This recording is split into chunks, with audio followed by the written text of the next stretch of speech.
बोलिए सियावर रामचंद्र भगवान की जय। राधेश्वर कृष्णचंद्र भगवान की जय। उमापति महादेव की जय। पूज्य सद्गुरुदेव भगवान की जय। अपने अपने माता पिता की जय।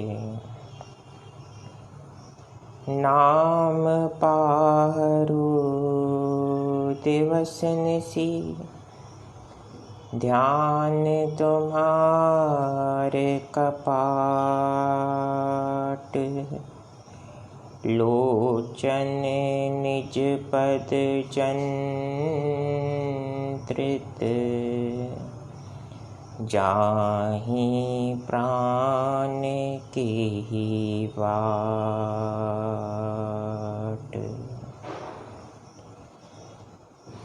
जय सिया राम बंधुओं।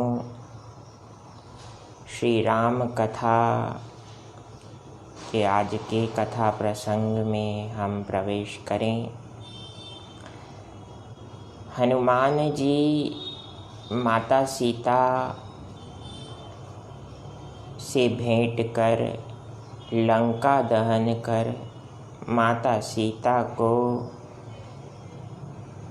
यह आश्वासन, यह विश्वास देकर कि माँ प्रभु श्री राम अपने समस्त वानर सहयोगियों के साथ राक्षसों का शीघ्र उद्धार करेंगे और आपके दुखों को दूर करने के लिए प्रभु शीघ्र लंका आएंगे। माता सीता कहने लगी, बेटा एक तू ही तो मेरा आसरा था, जिसके द्वारा मुझे यह विश्वास था कि हाँ, मैं अकेली नहीं, मैं अब अधिक दुखी नहीं हूँ। मेरे दुख का नाश पवन सुत तूने किया है। मैं तुझे वरदान देती हूँ कि जब तक संसार में श्री राम नाम रहेगा, जब तक प्रभु श्री राम के भक्तों का अस्तित्व रहेगा, मृत्यु लोक में जब तक प्राणी रहेंगे, तब तक हनुमंत यह तुम्हारा दायित्व रहेगा कि तुम प्रभु भक्तों की रक्षा करो, उनका मार्गदर्शन करो। माता सीता ने आशीर्वाद रूप से यह दायित्व हनुमान जी को दिया। हनुमान जी ने माता से चूड़ामणि प्राप्त कर वहाँ से प्रस्थान किया है।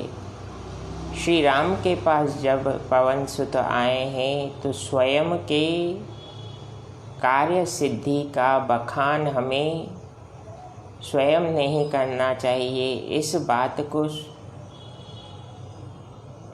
सद्गुरुदेव पवन सुत हनुमान जी जी कर दिखा रहे हैं। हनुमान जी ने स्वयं यह बात नहीं बताई कि प्रभु देखिए मैंने कार्य करके दिखा दिया, आपने मुझे जो अपनी हस्त मुद्रिका अंगूठी दी थी वह मैंने माता को दी और माता को आश्वासन देकर आया हूँ कि श्री राम आएंगे। नहीं, ये बात हनुमान जी ने नहीं बताई है, ये बात जामवंत जी ने बताई है। जब आपके यश का बखान बड़े बुजुर्ग करें तो समझिए कि आप पर श्री राम की विशेष कृपा है।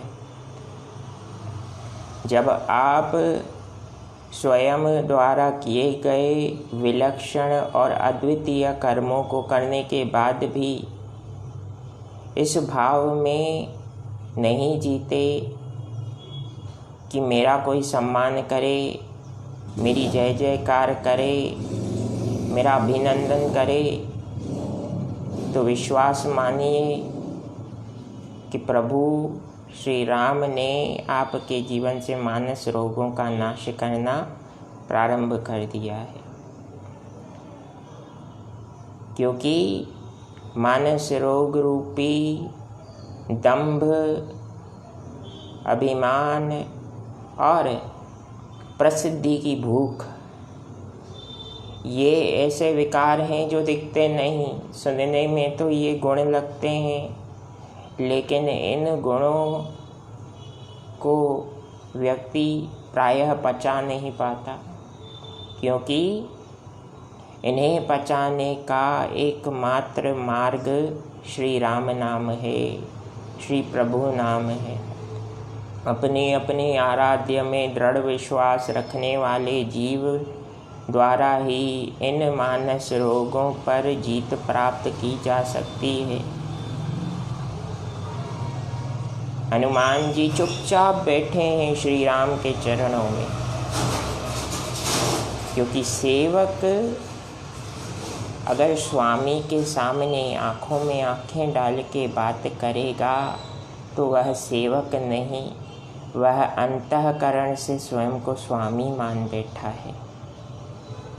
और ऐसे वैचारिक रूप से स्वामी किंतु बाहरी रूप से सेवक कहलाने वाले जीव का स्वतः अधोपतन होता है। इसलिए हनुमान जी हम जीवधारियों को सिखा रहे हैं कि आप जो भी कार्य करें चुप रहिए, आपके कार्य स्वयं आपके यशगान और कीर्ति का बखान करेंगे। आपको कुछ करने की आवश्यकता नहीं है। You don't need to do anything, you just perform your duty, that's it. Hanuman ji के कार्य सिद्धि के बारे में जामवंत जी कहते हैं, राघवेंद्र सरकार, आपके इस प्यारे हनुमंत ने उस कार्य को कर दिया जो हमें असंभव सा दिख रहा था।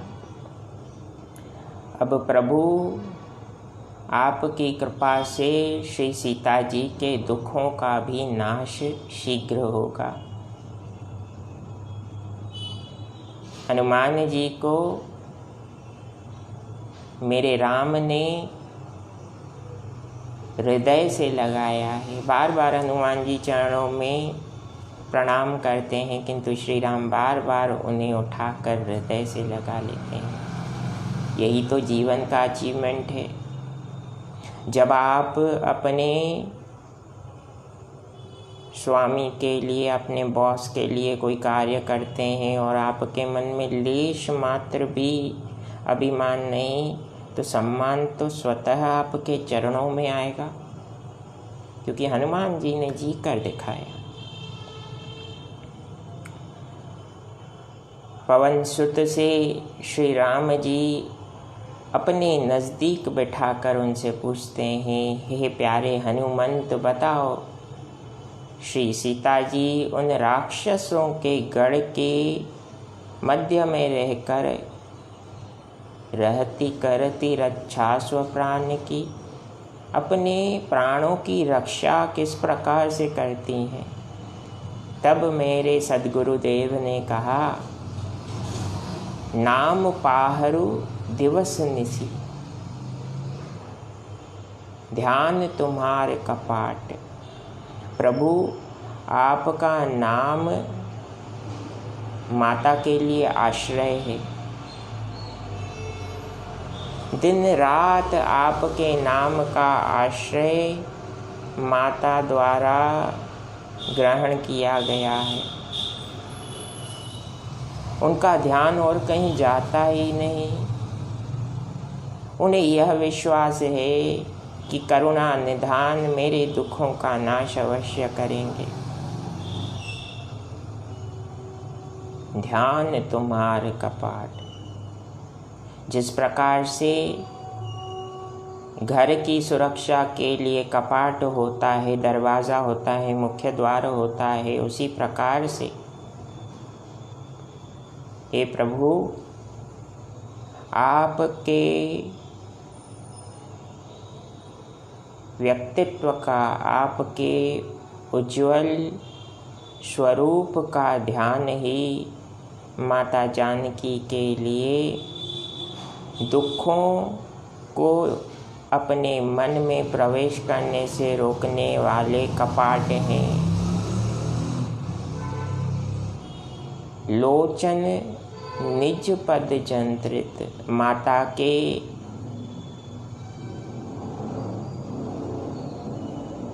द्वारा कहीं भी नहीं देखा जाता। वे सदैव अपने चरणों में ध्यान मग्न होकर अपने चरणों की ओर निहारती हैं। माता की आँखें सदैव अपने चरणों की ओर देखती हैं और ऐसा लगता है कि आपका अनादि समय से इंतज़ार कर रही हैं।